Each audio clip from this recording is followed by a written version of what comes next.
Like literally, I remember this is in the Jake's first month, or like maybe even the first week in the program. I'm relaxing. I like to cook. Because of that, my guilty pleasure is Bon Appetit. So I'm sitting there on my deck with a glass of wine, lifting the Bon Appetit.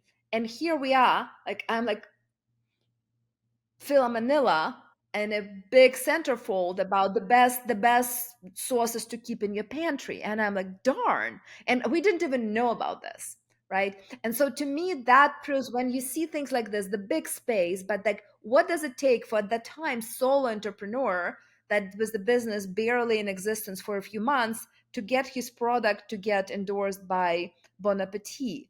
Um, it is that combination. You have to see what will investors see through their eyes, not just necessarily your business's eyes.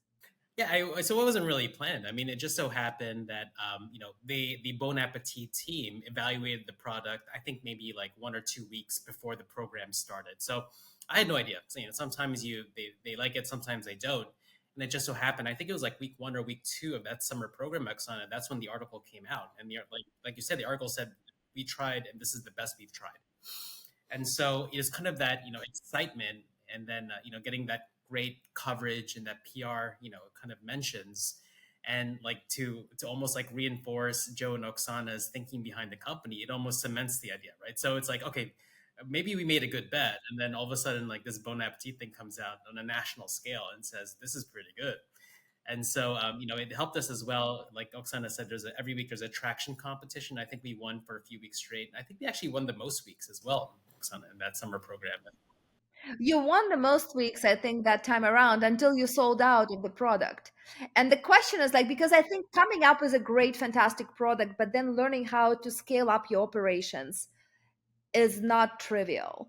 And you got a real hard lesson early on, which I think is more of a blessing than a curse because it's never fun to sell out. But I think once you do, what have you learned? Because I know since that time, and that was 2 years ago, you are in many more retailers. You are the number one Filipino sauce category leader pretty much across the nation. What have you learned from that one instance when you sold out of your product in terms of how you're going to approach scaling?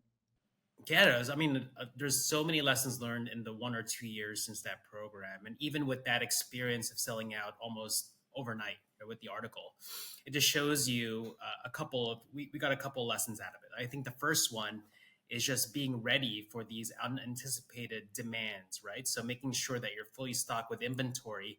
And if you remember at the time too, this is around 2021, so the supply chain was still reeling from the COVID impacts, right?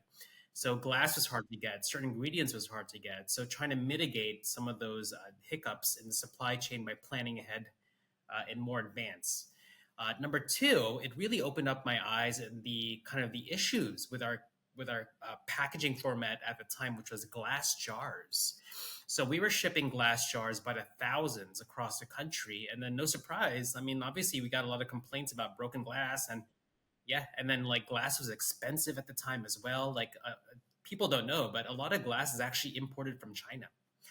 And also even like personally, yeah, and personally, it opened my eyes too about the sustainability impact. So a lot of folks think that glass is sustainable because it's recyclable, but I learned myself that glass only about 20% is recycled. The rest end up in landfills. And also the CO2 impact of transporting heavy glass across the Pacific Ocean and freighting it across the U.S. Adds a lot of environmental impact as well. So those three things is like, wait, this has to be a good pivot opportunity for the company, and that led us to move away completely from glass into now almost like a pouch format, right? So for our sauces.